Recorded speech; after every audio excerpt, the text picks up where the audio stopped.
So I'm out at one of my bee yards where I do pollination.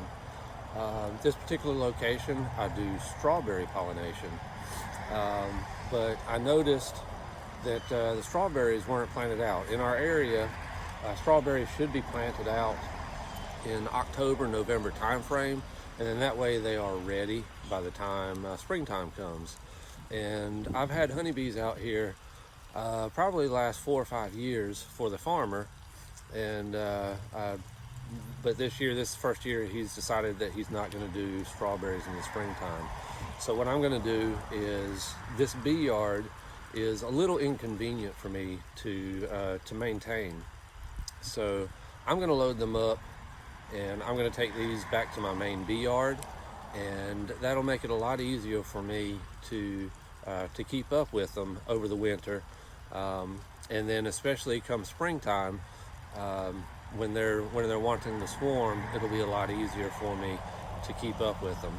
But what I'll do is I'll probably take some of the swarms and move them back out here, because the farmer told me that he was going to do watermelons and cantaloupes and some other fresh produce, but those are summer crops, so he won't need pollination out here until maybe June time frame.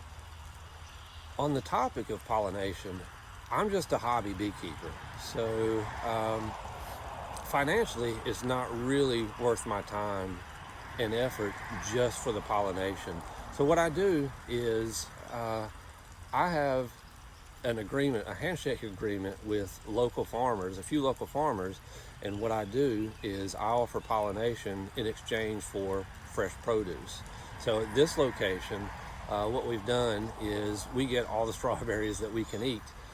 Financially, that's not feasible if you're trying to run a business, but it really works out because we get a lot of strawberries, and they're delicious. They're way better than anything that you get in the grocery store.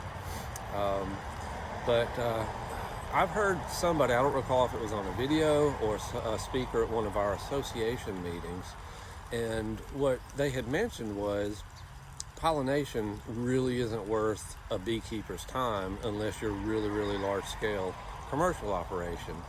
And generally I agree with that, but I think that fails to take into consideration if that farmer happens to have a roadside stand where they sell their produce.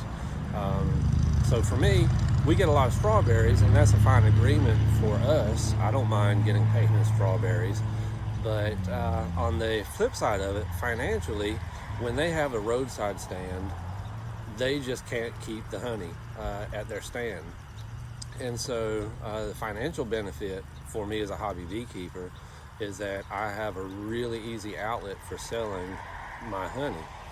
Usually I sell it out of our home, but when I have these farmers where I do the pollination, they are always asking for a case or two of honey each week while they're open, while they're in season.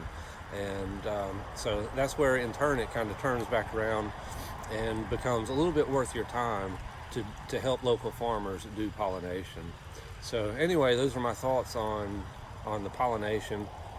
But today is a cold and rainy day, dreary day in November, and it's not a really good day for doing beekeeping, but it is a good day to either work in the shop or to move some bees, because the foragers are not out and about, so they'll come along with us. So today, obviously, you can see I'm not in the shop. We're out here to move some bees, so let me get these guys loaded up on the trailer and get them back home.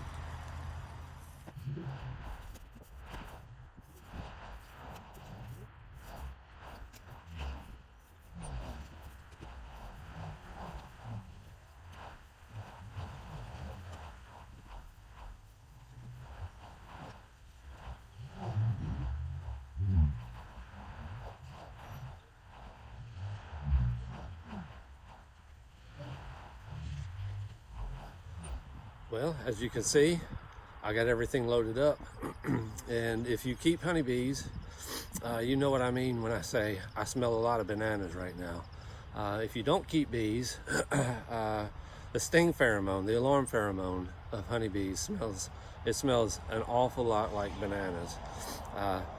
I don't normally wear gloves when I'm working my bees. I prefer to use bare hands, but there are some tasks that require the use of gloves, and moving colonies is one of those tasks that does require them.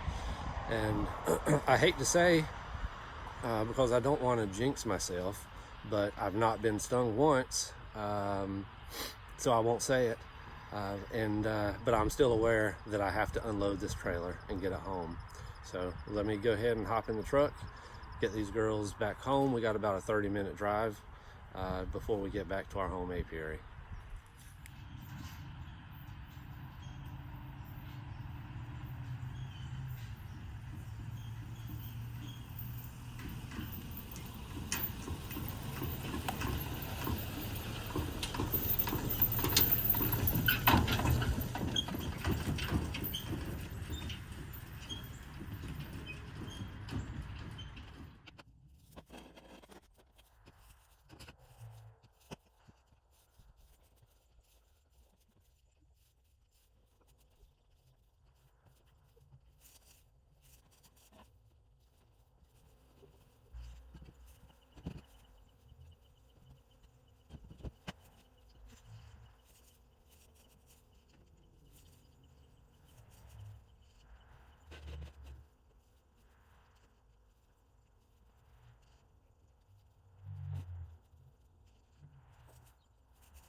Well, I was so close that next to last hive that I put up, I got stung on the wrist. I had one girl found her way up under my cuff and under my glove, and she tagged me on my wrist. But other than that, I think we made out okay. I got all 13 colonies moved back here to home. I probably lost a few bees, but hopefully didn't lose any queens. And all of the colonies are looking pretty good. I don't expect that there was any brood in there this time of year.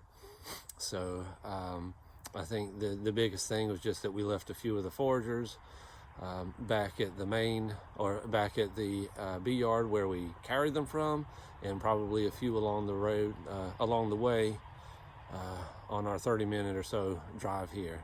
But other than that, I think everybody's looking pretty strong. There's a couple of them that were really heavy. There were a couple of them that were probably a little too light for this time of year. But all in all, I think they'll do well making it through the winter. I'll probably end up doing a little bit more feeding in a week or two when we have some warm weather. Here in Harnett County, I usually do feed at least once a month in November and December. And then certainly in January, February, if we ever have any warm days. But I think they'll come out just fine in the spring. I'll have a few on the weak side, a few on the strong side, but at that time I'll be able to equalize the colonies, and I think everybody will come out through the winter pretty good. So we'll see you guys next time.